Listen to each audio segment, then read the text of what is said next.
उत्तर प्रदेश के झांसी जिले के समथर के एक छोटे से गांव बसोबई में आश्चर्यचकित करने वाली खबर सामने आई है, जिसको सुनकर आप चौंक जाएंगे। जी हां, हम बात कर रहे हैं एक ऐसी युवक की जिसकी शादी होने के बावजूद दो पत्नियां हैं, लेकिन तीसरी शादी करने की योजना युवक द्वारा बनाई गई। लेकिन मंडप में आकर उनकी दोनों पत्नियों ने युवक द्वारा बनाई गई इस योजना को विफल कर दिया और मंडप में जाकर पहुंच गई। पत्नियों के पहुंचने से सभी रिश्तेदारों सहित लोगों में हड़कंप मच गया। लोगों द्वारा इसकी सूचना पुलिस को दी गई और शादी को रोका गया। शादीशुदा पत्नियों ने युवक पर धोखाधड़ी का मामला एवं युवक धोखाधड़ी विवाह कानून का उल्लंघन करने और महिलाओं के साथ छल करने का आरोप लगाया है। जिस भी व्यक्ति ने यह खबर सुनी उसके होश उड़ गए। पूरे गांव में दिन भर इस शादी की चर्चाएं होती रहीं।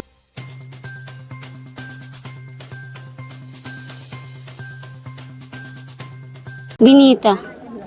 क्या क्या घटना हुई है आपके साथ, पूरी बताएं। हम उरई के उतर से आए हैं, उरई से हमें मालूम चली, विनीता नाम हमारा, और हमें मालूम चली कि तीसरी शादी कर रहे हैं।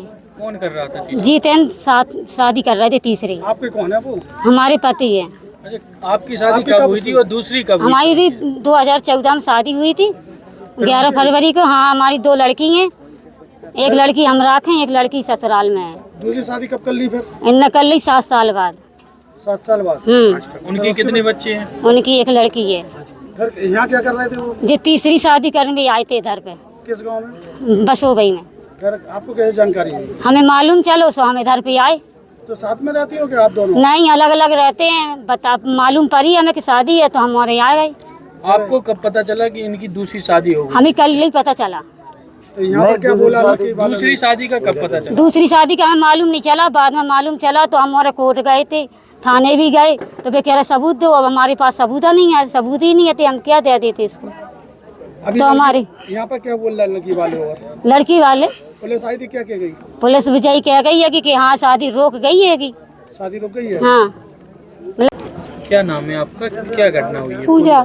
क्या घटना हुई है आपके? हमारे पति तीसरी शादी कर रहे थे बसोबई गांव में। कहाँ रहती हैं आप? जिगनी राठ। राठ में रहती हैं? जिगनी में रहते। राठ हमारा मतलब मोहल्ला है, कस्बा है। तो आपसे दूसरी शादी की है क्या? हाँ, हमसे दूसरी शादी की थी। तो आपको पता नहीं था कि उनकी पहले शादी हो चुकी है? हमें पता था, पर हमसे एक शादी की गई थी कि पहली पत्नी मर चुकी है, उसकी एक लड़की है। आपके बच्चे हैं? हमारी एक लड़की है। तो यहाँ पर दूसरी शादी कर रहे थे? यहाँ पे वो तीसरी शादी कर रहे थे बसोबई गाँव में। आपको सूचना कैसे पता चली? हमें मोहल्ले वालों ने फोन करके बताया, तब हमें जानकारी की। तो एसपी साहब के यहाँ उरई में हमने एप्लीकेशन दिया कल परसों के दिन। तो वहाँ पे भी कोई सुनवाई नहीं हुई। तो जाकर हमने एक थाने में कहा, तो वहाँ से दरोगा जी बोले हम मिलेंगे नहीं, हम अपने काम से बाहर जा रहे हैं आज, और शाम को आना, शाम को बात करेंगे, क्योंकि वहाँ पे पैसे भर दिए गए थे। तो फिर आप लोग कहाँ आ गए? हम लोग फिर आए यहाँ पे मोड़ थाना से हमें पता चला कि ये बस वो वही समथर थाना के अंडर में पड़ता है, तो इसलिए फिर हम समथर थाना गए वहाँ से। फिर यहाँ से फिर पुलिस ने हमारी सहायता की, तब वो लोग हमें यहाँ लेकर आए, तो हम लोगों ने यहाँ शादी रुकवाई। बारात आ गई थी क्या यहाँ? नहीं, बारात नहीं आ पाई थी। तो अभी आए नहीं है तुम्हारे पति? नहीं, वो आए नहीं है। अब आप लोग क्या चाहते हैं? अब हम लोग चाहते कि हम लोग को न्याय मिलना चाहिए, और हमारी जो बच्चियाँ हैं उनका हिस्सा मिलना चाहिए उन्हें। क्या नाम है, कौन गाँव से है और क्या मामला हो गया यहाँ पर? मेरा नाम अजीत कुमार है, मैं ग्राम बसोबई का हूँ। यहाँ पर ये मामला हुआ है सर कि एक शादी थी यहाँ हमारी चचेरी बहन की। तो यहाँ पर 2 महिलाएं पुलिस के साथ आईं, तो उन्होंने यहाँ पूरी तैयारी थी, खाना बन गया था, टेंट वगैरह सब कुछ खर्चा हो गया। हाँ, सारे रिश्तेदार आ चुके थे। आज के दिन तिलक था, मतलब टीका था आज के दिन। तो उसमें फिर 2 महिलाएं आईं पुलिस के साथ में, तो उन्होंने मतलब ये बताया कि मैं इनकी पहली पत्नी हूँ, और एक महिला और थी तो वो बोली मैं इनकी दूसरी पत्नी हूँ। तो हम लोगों ने सारे रिश्तेदारों में हलचल मच गई, अफरा तफरी हो गई कि भाई 2 शादी पहले से हो चुकी और ये बंदा तीसरी शादी यहाँ रचाने। नहीं, कोई जानकारी थी इसके बारे में, कोई जानकारी नहीं थी हम लोगों को। जब ये 2 महिलाएं वहाँ से आईं, उन्होंने अपने आप को शादीशुदा उनकी जितेंद्र की पत्नी बताया। तो फिर हम लोगों को ये इस चीज़ को संज्ञान में लिया, सारे रिश्तेदार देखे, पुलिस आई, पुलिस ने ये शादी रुकवाई है कि भाई अब वहाँ शादी नहीं करना। हम लोग भी अब वहाँ शादी करना नहीं चाह रहे हैं। और इन 2 महिलाओं ने हम लोगों को सारी घटनाएं अपनी बताई हैं कि वो पहले से हमें चीट कर चुका है, धोखा दे चुका है, दूसरी पत्नी भी रखे हैं, उनसे बच्चे भी हैं, और तीसरी लड़की की ये ज़िंदगी ख़राब होने जा रही थी। तो इसलिए हम लोगों ने यहाँ पर शादी रुकवा दी है।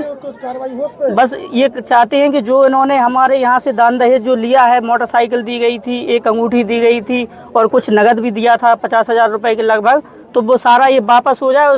इस लड़की को गरीब व्यक्ति हैं ये लोग, हम लोग भी सभी गरीब व्यक्ति हैं, और इन लोगों ने इस तरीके से मतलब फ्रॉड करके हम लोगों को सीधे उस पर इतनी कार्रवाई होना चाहिए सर कि आगे चल के किसी भी लड़की की, किसी की बहन बेटी की ज़िंदगी खराब ना कर सके सर। उस पर बहुत आपने ये संबंध किया था, वो कहाँ के रहने वाले हैं? ये ईट के रहने वाले थे। क्या नाम है उनका? उनका जितन नाम था।